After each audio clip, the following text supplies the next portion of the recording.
Welcome to the Kickass Couples Podcast. This is the place where we help committed couples who want to level up their marriage experience newfound clarity, hope, and confidence.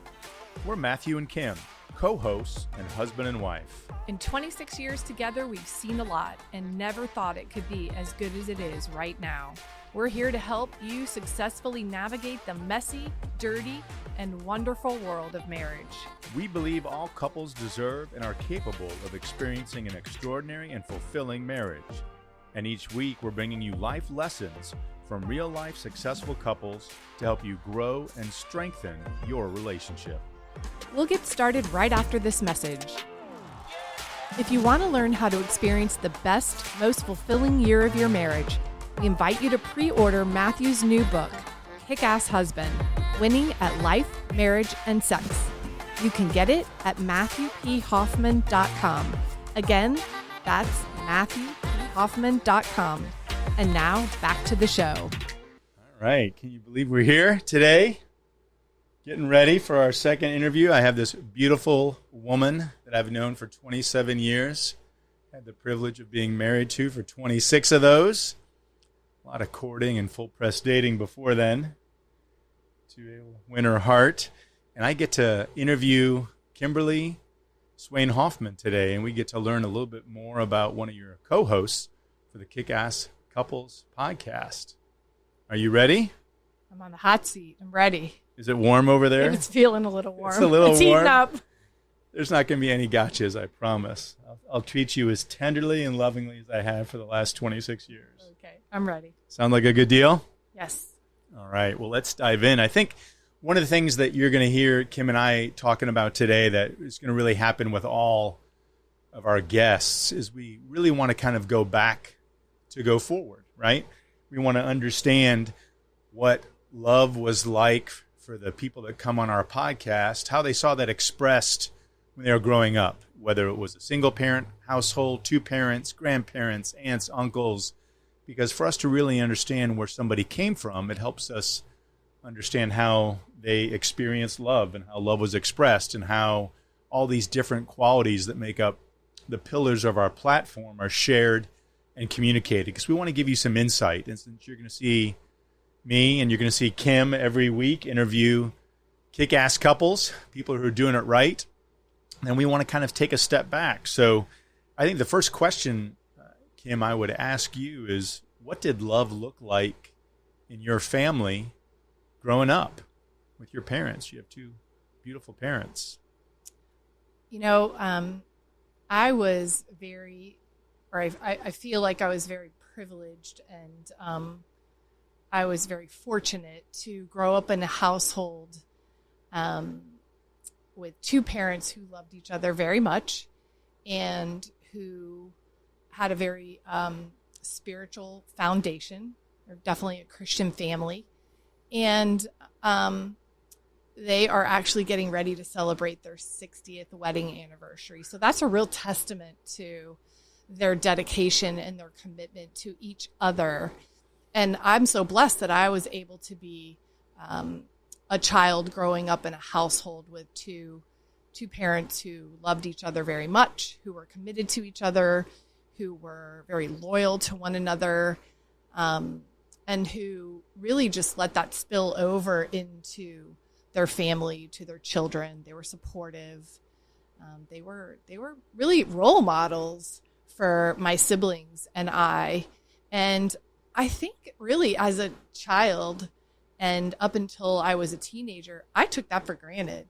I just assumed that every household was like that everyone's parents were the same and everyone just grew up in this great, supportive, loving household. I mean, it wasn't until I was probably in high school that a lot of my friends would say to me, wow, you're so lucky. You're so fortunate. Your mom and dad are amazing. Your dad's just this big, amazing teddy bear.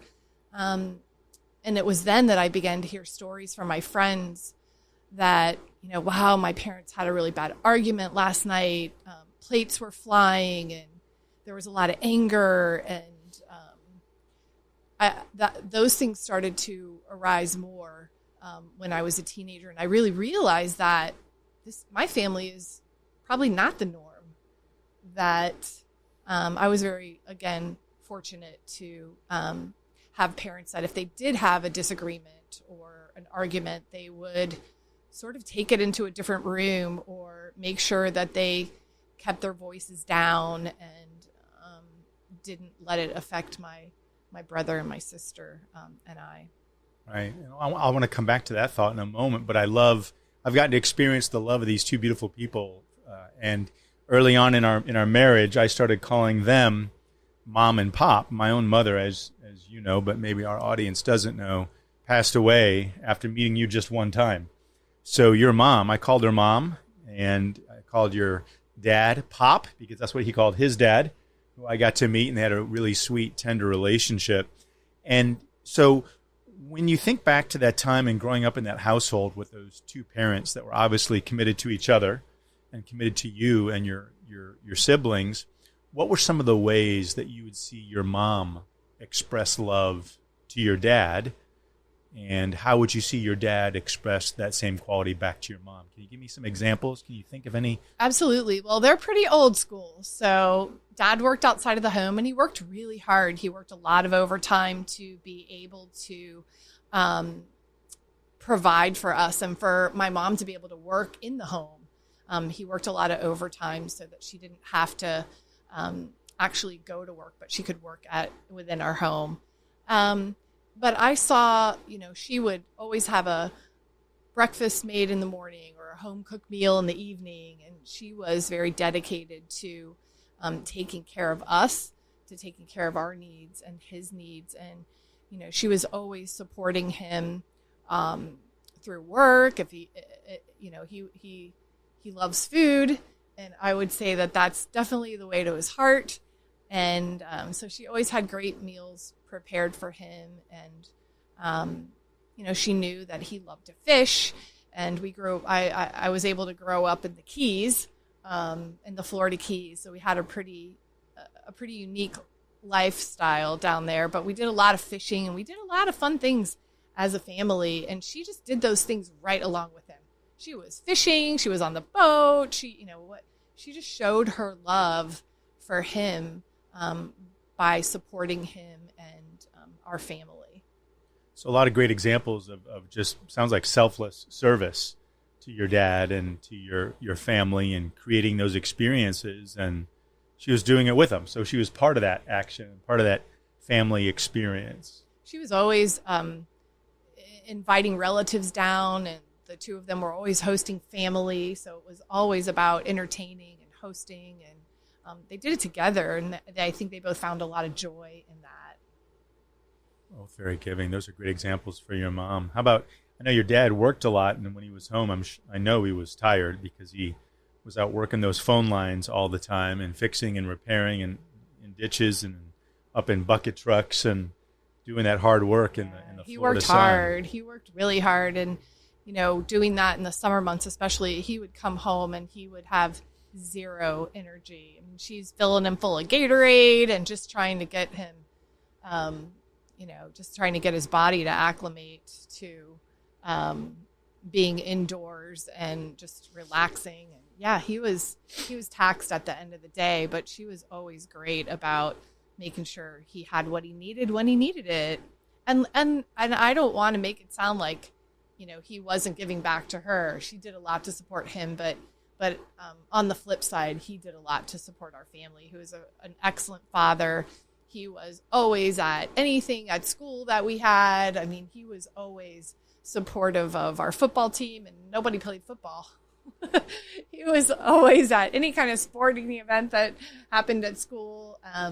But he was a great dad. He was, again, just that wonderful example of love and support and strength and wisdom. So you gave some great examples of how your mom expressed and cared for your dad. And what were some of the ways you remember seeing your dad express love or that tenderness or that care for your mom? What were the things that were important to her? Or how did you see him acting on those things as you were growing up? My dad was always, he was always sort of pampering my mom, whatever you want to do, Linda, that's fine. We're happy to, I'm happy to do. You need me to fix this? Okay, I'll fix that. If she had a honey-do list, he was on it on the weekends when he was off. And that was always sort of the way to her heart, I think, is taking care of the to-do list of the things around the house.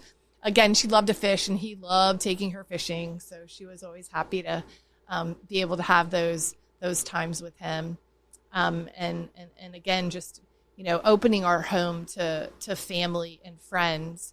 They loved to do that together. And he was all about, okay, I've got the grill, I'm going to barbecue. And, he supported in that role as well. And he was always very loving towards my mom. He was always offering a sweet touch or a kiss or, just letting her know through touch and through words of affirmation that he loved her and that he appreciated her. So you saw a lot of affection expressed between your parents. I did. Growing up, and that seemed normal and natural, and absolutely from both of them, and I've seen that too from both of them today. They still hold hands, and he'll still give her a little smooch, and that's great. I love that. They are beautiful examples of that. And so you talked about what your mom for your dad and your dad for your mom. And so one of the things you said earlier that I wanted to come back to, you said were there knockdown, drag out fights? I mean, was there screaming? How do they handle disagreements when one was either angry or frustrated or something happened that they were both upset about? How did you see conflict handled in your home growing up? So there was definitely conflict. I don't want to make it sound like it was perfect because I don't believe any marriage is perfect. But if they did have disagreements, then and voices would rise for sure. But I never heard my dad call my mom an ugly name ever. And he might raise his voice and get mad and be stern, and sometimes they would take it into the bedroom and have disagreements, but they never screamed. I never, ever heard them scream and yell at each other and just have these knockdown, drag-out fights, ever. And so that's not something that I grew up, experiencing. Sure. And again, I liken that to, or relate it to my friends who would come to school and say, oh, my parents are getting a divorce, or this happened last night, or, and I would be in shock because I had never experienced that. And I'm grateful for that. But at the same time, I learned that it is out there and it does exist. And that I had friends that were going through really difficult times with parents and relationships. Were those things that you talked to your parents about, or they talked to you about, or was it something that you just noticed and in your own upbringing? Did your parents feel the same way or have that same understanding of those other relationships? I would definitely bring that up to them and say, hey, this friend is experiencing this, or I've got a friend that just shared this with me. And, they would always sort of relate it back to, we have this foundation of really honestly, God first, and that we're committed to that first. And that sort of dictates the rest of us, how we act, how we treat each other, our expectations of each other. And so, they really held to that. I feel like they really tried to have that standard in our home. But they did share, not all homes are like that. And, you have friends who are going through really difficult, challenging times, and it's valid. And, that does exist. And we try not to put that on you all. If we have an issue, it's not, we don't want to involve you. We want to try to figure it out, and we want to try to get through it without, involving our kids. Sure. So you said faith, moral code, that's one of our pillars in our platform. And you said that you really saw that demonstrated growing up with both your parents, and would you say it was foundational in your family, or that was what you expected the norm to be? Definitely. I thought that's the way it was. And I'm so, I see now, and again, as I've experienced in my own relationship, that was a big that was really an important lesson for me. Great, I have that amazing foundation, but I also realize that not everybody has that. You're right. I think we have our own experience, and it sounds like you grew up in a nurturing home with two parents that loved and still do love and were committed to each other. A lot of safety, security, a lot of respect, showing of affection, words of affirmation are all things I heard you say from both your parents. And it sounds, that's what some of the background that you came with into our relationship. And I'd love to kind of shift a little bit and start talking about the 3 C's that you and I have talked about, that we've talked about in our podcast before. And the 3 C's that we have in Kickass Couples and our Kickass Couples Nation, the first one is commitment. And how did you see commitment expressed? You talked a little bit about it growing up, but when you think about commitment, and if you think about growing up, and then what does it mean to you in a relationship, in a married relationship, in a friendship, in a family? And how do you think that your understanding or viewpoint of that idea was shaped and formed? And when before we got married, what did you walk into our relationship with relative to your expectation of commitment and what that meant to you? My parents, being the role models that they were, showed me that commitment was, they had each other's backs. They made each other a priority. And they were committed to doing the day-to-day work that it takes to make a relationship strong and solid and successful. It sounds great. So it sounds like that your parents had no bones about what their number one relationship was. Your dad wasn't working on, playing with the guys, getting a drink with the buddies after work. Your mom wasn't with her girlfriends or with somebody else or solely focused on you kids. But it sounds like they each knew that was their number one relationship, and they demonstrated that in their marriage and still do today. They did, and they did it well. And so, again, I just go back to saying I was so fortunate, so blessed to have them as role models, as two people to look up to and to show me what commitment really looked like. And so fast forward to today, or think about before you got married. When you arrived at marriage, and you and I kind of have talked about the concept of honeymoon hot. Like we think when we're wooing and we're in love and we're about to get married and they're perfect and it's going to be blissful forever, right? And then you get married and there's work and there's kids and there's obligations or community, and it gets really difficult to keep that commitment and that number one relationship focused. When it comes to creating a kick-ass marriage, do you ever wonder how you're doing? We found that there are 13 key components that make up a thriving relationship, which is why we've created the Kick-Ass Assessment. In this powerful free tool, you'll learn what they are and how you and your spouse are ranking in each one. And you'll get recommendations that will help you start improving today. To get your results, simply visit MatthewPHoffman.com. Again, that's MatthewPHoffman.com. It's time to start kicking ass. Let's go. You've done a great job of sharing of what you learned from your parents. How did that shape your view? Like when you think of commitment, what other layers would you add, or how would you, what does Kim's view of commitment look like in addition to what you've told me about what was modeled for you with your parents? Like, I know my husband is committed to me when. How would you kind of fill in that blank? That's a good question. I would have to say that I know that my husband is committed to me because he makes me a priority every single day. I know that when I wake up and I walk down the stairs, I'm greeted by a kiss or a hug, or a good morning with a cup of coffee. And that just says to me, I love you, you're a priority to me, and I've got your back today. Right. that's just one of the ways. I mean, there are many ways, but I feel like that's one of the ways.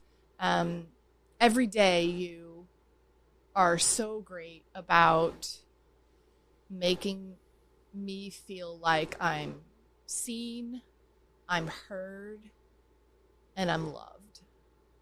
And I know that takes work. That's something that you acknowledge and you choose to do. But because of that, I know that I'm a priority. I know that we're a priority and that we come before the kids, the dogs, the grocery list, the report cards.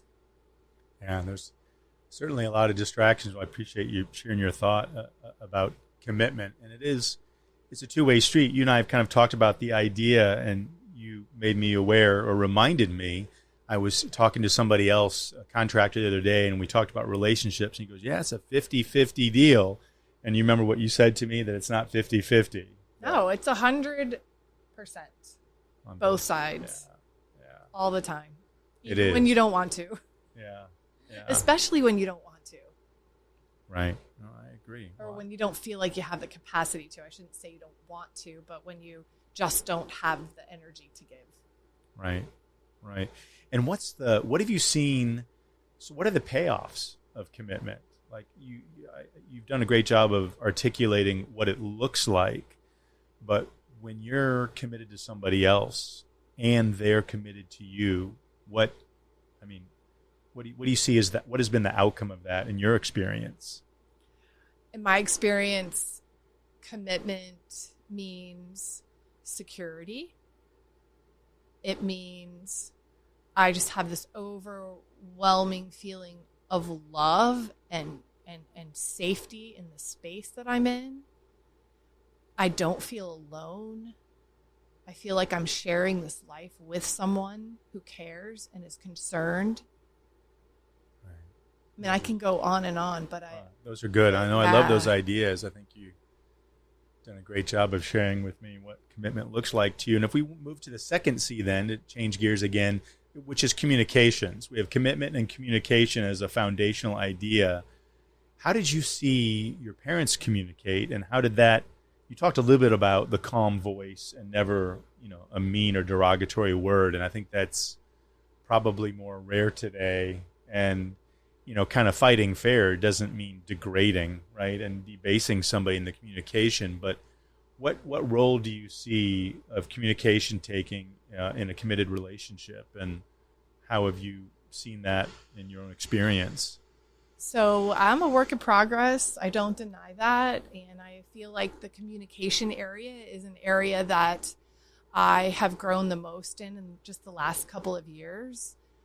I tended to get upset when things weren't necessarily going my way, or an outcome didn't happen that I expected, and would become angry and could just feel my heartbeat sort of racing, and I would get angry. And I think many times my voice escalated, and I did not do a good job of communicating. I went from 0 to 60 pretty quickly. And it's just been in the last couple of years that I've really been working on developing my communication skills and really learning how to just not say anything at all, but take a pause or take a breath and think about what I'm going to say before I say it, or just wait for a little bit and see how I feel after I've taken that pause. And many times I have caught myself and have sort of backpedaled a little bit and really worked on how to rephrase and reform what I'm going to say or how I'm going to respond. Sure. Well, I appreciate that. And what do you think was the impetus for that change? Because I know a lot of people struggle with being good communicators, or they know what they feel, but what they feel and what they think just doesn't seem to come out in the right way. So what was the impetus that you think caused you to either want to or have to, or what changed for you in your experience that said, hey, I've got to, do a better job of this? What was it? What was it that? Well, I would say it's much larger than just that, honestly. I think we were at a point in our marriage where there was a lot of apathy. We were just sort of doing the day-to-day thing and the routine of having children to take to different places after school and just the routine of life in general. And I kind of felt like we were sort of shifting, sort of growing apart a little bit over these last 24 years. And it wasn't until the last couple years that I think we really took a hard look at, gosh, we really need to protect our marriage and we really need to work on us. And for me, communication was one of those areas that I knew I could do a better job in. And I felt like if I could really get a handle on that and just through some marriage enrichment and things that we intentionally did to help make us a better couple, right? Better partners. Big investment. So if we had to shift to the third C of our, we've got commitment, communication, and conflict resolution. When you think about resolving conflict, and my co-author Chris Cambus, I learned, and I think you did too from him, that 69% of all issues in a marriage you're not going to solve all the problems. It's not about changing your partner into something that you like, but it's learning to understand, appreciate, elevate them where they are. And there's some things that need to be changed. Doesn't mean you're a doormat, right? And that you're going to get walked on. But we've certainly had conflicts in our relationship, and you've had conflicts with your siblings, your parents, with people at church. So how do you think conflict resolution, why is that important? And how have you experienced that recently or historically in your marriage relationship or in other relationships? Well, historically, as I had said before, I probably went from 0 to 60 really quickly and would get angry and frustrated and my voice would raise, and I did not handle conflict resolution as well as I could have. But I've learned that communicating well leads to better conflict resolution. And part of that is just stepping back and sometimes, again, taking the pause. Sometimes it even means, well, going to take a half an hour break and then we're going to come back to this because we're both really heated up right now. And neither of us are able to see clearly or speak clearly. And I think those moments are important because a lot of times you'll find when you've had a pause and you come back together and you reapproach whatever the issue may have been, I think that you really, at that point, can see maybe a little clearer, your heartbeat slowed down, and I feel like you're coming from a different place of understanding and trying to, I just think see the other person's side and understanding where they're coming from. I'm doing a better job of that. I'm learning how to do that. Sure. Well, I know I have feet of clay in all three of those areas, and I fail every day. And I think it's really that, it gets back to the commitment, right? Of the willingness to work at it and want to go forward and make a difference in the relationship. And those three C's, the commitment, communication, and conflict resolution, I think those are kind of the fundamentals, right? The tackling and blocking in any relationship. And if you do well in those, I think that's really a litmus test for what the rest of the relationship is going to be like. And as we move out of those three C's, we have 13 pillars in our platform. We covered 3 of them right now. And I kind of asked you the question earlier when you and I were talking, and I said, well, I think you agreed with me that those are important and kind of foundational. But I said, what of the rest of the pillars, what one speaks to you most importantly and why? What are some of the other skills or characteristics of a relationship that you really think are critical to success? Well, I know we're going to do some more deep dives into all the pillars, but one of the ones that I would say stands out to me the most, or is most important to me, is trust. I would have to say that trust in a relationship is, for me, what stands above all else. And the reason being is that if you don't have trust or faith or that loyalty with your partner, then I think it makes it really difficult to have a good, secure relationship. I need to know that when you're in a compromised situation, that you're going to make the right choice. I need to be confident that if we have an argument or something happens, that you're not going to go try to get the kids on your side. Or you might go tell your friends and say, you're not going to believe what happened. I need to trust that you've got my back, even though we might be disagreeing or maybe we're not on the same page, but that you're not going to go behind me and do something that would hurt me or harm me or be disloyal to me. Sure. No, those are great thoughts. There's a lot of security in that, especially Sure. I think coming from a woman. Yeah, you don't want to be second guessed, right? You don't want to wonder, what are they doing? What are they thinking? You got to just know.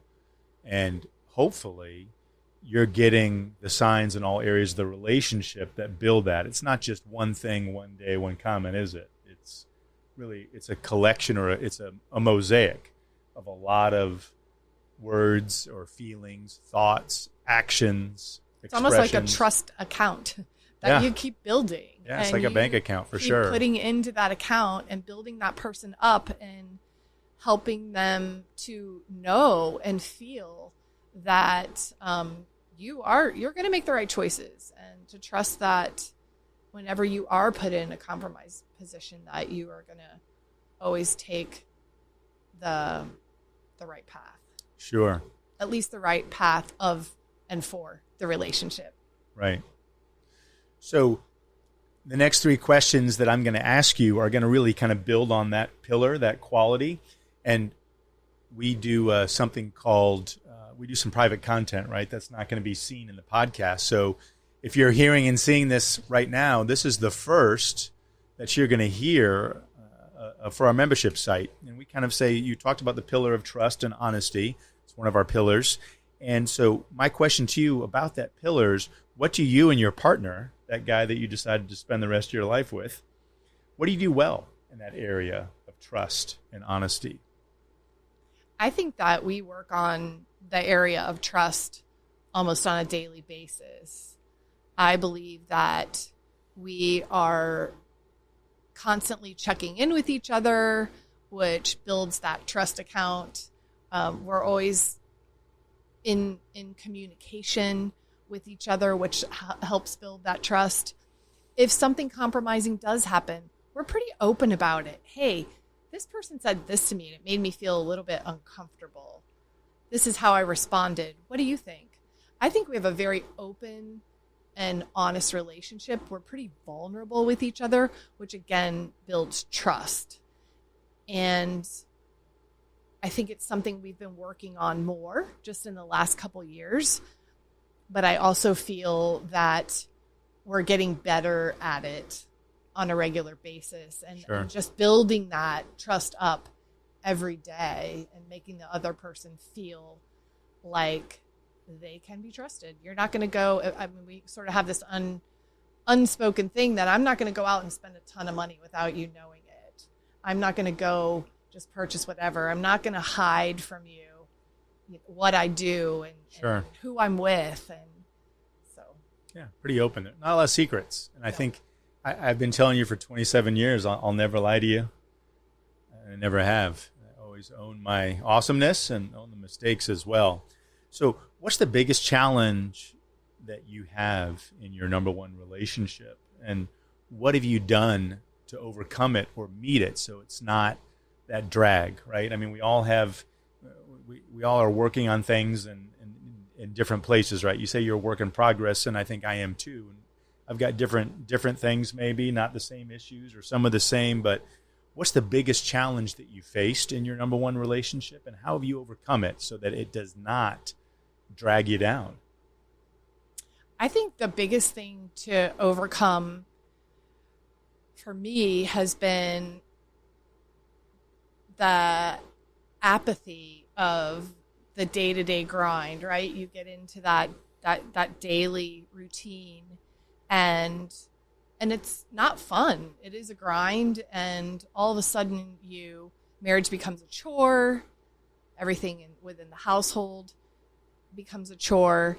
And I feel like the biggest challenge for me has been to totally turn that around and come from a different angle, and every day look for the fun, look for the sort of the silly moments, or how can we play together? What can we do together today as a couple that we can laugh at?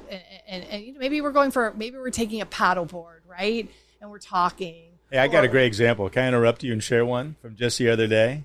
Go. I'm going to put you. Oh, yeah. So so what I do? I'm in my office, and we're in the process of moving right now, starting a new business, all kinds of crazy stuff happening. Ooh. And the door, I hear a little knock on my door, and in comes my wife with her headphones on, and she is singing to me, serenading Captain and Tennille's "Love Will Keep Us Together." Do, do, do, do, do.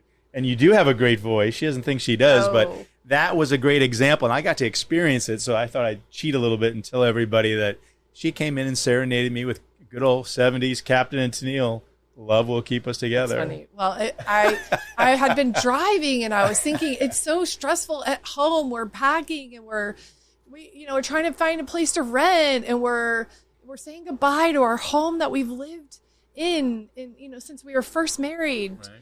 to our community. And I was just feeling so overwhelmed, and I knew you were too. And we'd had a little bit of a rough morning, and I just said, that's it. I'm going to go in. I'm going to sing Captain and Tennille, and he's going to laugh. And I did. It was I'm probably going to sound horrible, but I'm going to put in my earplugs, and I can't really hear myself. She was right on key. It was just like Tennille singing. But there. that's actually a really good example. It is a good example. I loved it. I think you have to do those things to break the monotony, or just that, again, that day-to-day grind. Oh, man, that apathy can get you, right? So, and then kind of the third part of this question that I'm going to ask you is, what do you wish you knew about this pillar of what do you wish you knew about trust and honesty going into your marriage? So I'm going to just throw it out there to all of you. This is not my first marriage. This is my second marriage. I was married for a short time in my early 20s, and I came from a relationship where there wasn't a lot of trust. So I had to learn how to trust again. And so I would say that's where I've had to do the most work, is in trusting someone. And that didn't just happen overnight. That's something that I know that you earned, but I also worked at being vulnerable and opening myself up to trust and love and security. Sure. Again. Sure. Well, Kim, you've been incredibly forthcoming, and I've even learned some stuff today that I didn't know, and I appreciate the opportunity to talk to you and get to introduce you and some of your background on relationships and love. And I would love to kind of end, if it's okay with you, there's a concept that Kim and I talk about a lot, and you're going to hear us talk about it with everybody. And I'm not going to put words in her mouth. I'm just going to share the concept and then ask you to share what your feelings are on it and what it means to you. And it won't come as a surprise because it's something that we've talked about before. But really, if I had to boil a successful relationship down, who's your number one, who's on first, we've talked about a lot of those things today, but I'm a big believer in the concept of spillover thinking. So if I said to you, what does spillover thinking mean to you? And if it is important, why? Why would you say that's an important concept to understand? I think spillover thinking is a great concept, and basically, for me personally, it means that you are pouring yourself into me so much, and it's so rich and so genuine and so pure that I am feeling so great and overwhelmed by everything that you're pouring into me, that it is just pouring out of me to everyone and everything around me. How can it not? If I'm happy, fulfilled, if life is good at home, if I know you've got my back and we are living this life together in the best way that we know how, and it's not easy. I'm not saying it's easy. It's hard. It's, again, day-to-day work. But if we're doing that and I'm feeling really loved and supported, how can that not spill into everything that I do during that day? People I come into contact with, work that I may be doing, right? How I'm treating our children because I'm feeling so good inside, right? It's just all of that just spills over into everything I do and touch. Absolutely. That's a good note to end on. And I want to thank you for being a kick-ass wife and part of this kick-ass relationship, and for sharing a little bit with our listeners and our audience out there so they can peek behind the curtain and get to know Kim a little bit more. Thank you. I love you. I love you too. Thank you. That's all we've got for this episode of the Kickass Couples Podcast. If you like the content of this show, you'll love Matthew's upcoming book, Kickass Husband, Winning at Life, Marriage, and Sex. To receive a digital mini book of quotes and images from the book, all you have to do is rate this show and leave a review in Apple Podcasts, Spotify, or wherever you tune in to listen. Then email us a screenshot of your review at podcast@kickasscouplespodcast.com, and we'll get it over to you right away. Until next time, remember, happily ever after doesn't just happen, it's on purpose.